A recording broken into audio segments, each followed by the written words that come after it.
Hi అండి అందరికీ. అందరు ఎలా ఉన్నారు? బాగున్నారా? నేనైతే చాలా అంటే చాలా బాగున్నా. మీరు ఎలా ఉన్నది ఏం కథ అని నాకు కామెంట్ చేయండి. ఈరోజు వీడియో విషయానికి వస్తే ఇదైతే వరలక్ష్మి వ్రతం రోజు వీడియో. అందరికీ ముందుగాల వరలక్ష్మి వ్రతం శుభాకాంక్షలు.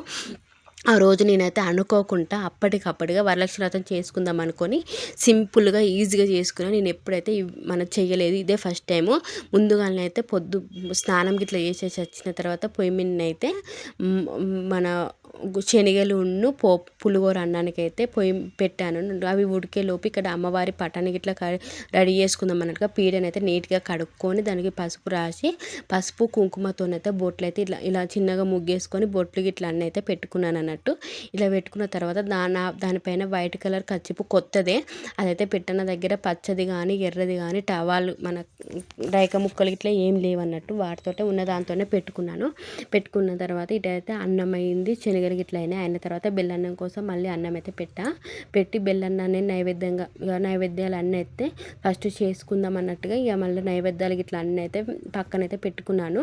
అన్నీ రెడీ అయిన తర్వాత అన్నీ పక్కన పెట్టుకొని ముందుగాల మన ఇంట్లో ఉండే దేవతలు ఉంటారు కదా, ఫొటోస్ ఉంటాయి కదా, అవన్నిటిని అయితే మంచి నీట్గా క్లీన్ చేసుకొని మన మొత్తం పుదించుకొని బొట్లు ఇట్లా అన్నీ అయితే పెట్టుకున్నాను అన్నట్టు. నా దగ్గర ఉన్నాయి ఓన్లీ శివపార్వతులు, తిరుపతి దేవుడు, లక్ష్మీదేవి ఇవే ఉన్నాయి అన్నట్టు. ఎక్కువ నా దగ్గర ఏ ఫోటోలు లేవు.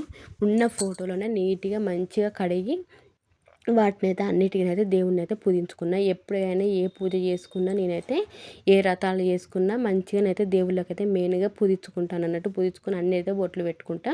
ఈ విధంగా నీట్గానైతే బొట్లు అయితే అన్నిటికీ పెట్టుకొని అవైతే ఫస్ట్ ఇంట్లో ఉండే పూజ గదిలో అన్ని దేవతలకు నేను మొక్కే ప్రతి ఒక్క దేవునికి పూజనైతే చేసుకొని ఈ మొక్కే దేవతలకు కొబ్బరికాయలు కొట్టుకున్న తర్వాతనే నేను బయట నార్మల్గా ఇప్పుడు నేను పూజ చేసుకున్నా కదా, వరలక్ష్మి వ్రతం చేసుకున్నా కదా, ఆ వ్రతానికి బయట తర్వాత పూజ చేసుకుంటా. ఫస్ట్ ఇంట్లో దేవుళ్ళది అయిపోయిన తర్వాత బయటికి పోతున్నట్టు.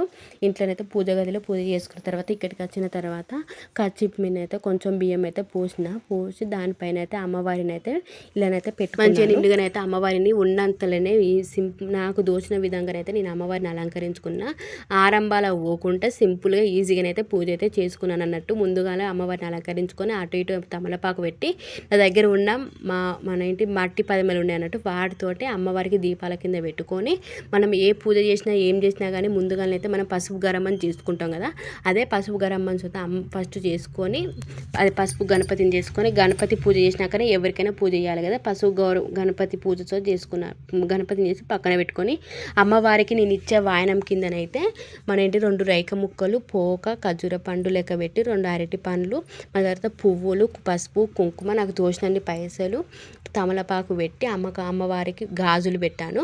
అమ్మవారికి వాయనం కిందనైతే ఇచ్చాను. నాకు తోచినన్ని ప్రసాదాలు చేసిన నా దోషాన్ని పండ్లు పెట్టుకొని సింపుల్గా ఈజీగానైతే ఈ విధంగా నేనైతే పూజ చేసుకున్నాను అన్నట్టు. పూజ మాత్రం నాకైతే నా దోచిన విధంగా చేసుకున్నా, మంచిగానే చేసుకున్నాను. నాకు అంత మంచి జరగాలి. మా ఆయన ఆఫీస్ నుండి వచ్చిన తర్వాత కంకణాలు అయితే కట్టించుకున్నాను. మా ఆయన ఆశీర్వాదం తీసుకున్నాను. మళ్ళీ అలాగే నా ఇంటికి నేనైతే మన వాయనం కిందనైతే ఎవరికి ఇవ్వలేదు, నాకు తెలియదు. మళ్ళీ నెక్స్ట్ సారి మంచి జరిగితే మళ్ళీ చేసుకున్నప్పుడు అప్పుడు ఇస్తానని దండం పెట్టుకున్న, తప్పును చేయించమ్మన్న. నా ఇంటి బిడ్డలైనా నాకు 2 బిడ్డలు, నా ఇంటి మహాలక్ష్మి మా ఇద్దరి కాక వాయనం కింద తీసుకున్న. నా పూజ ఇంతే. వీడియో నచ్చితే చిన్న లైక్ ఇవ్వండి, మర్చిపోకండి.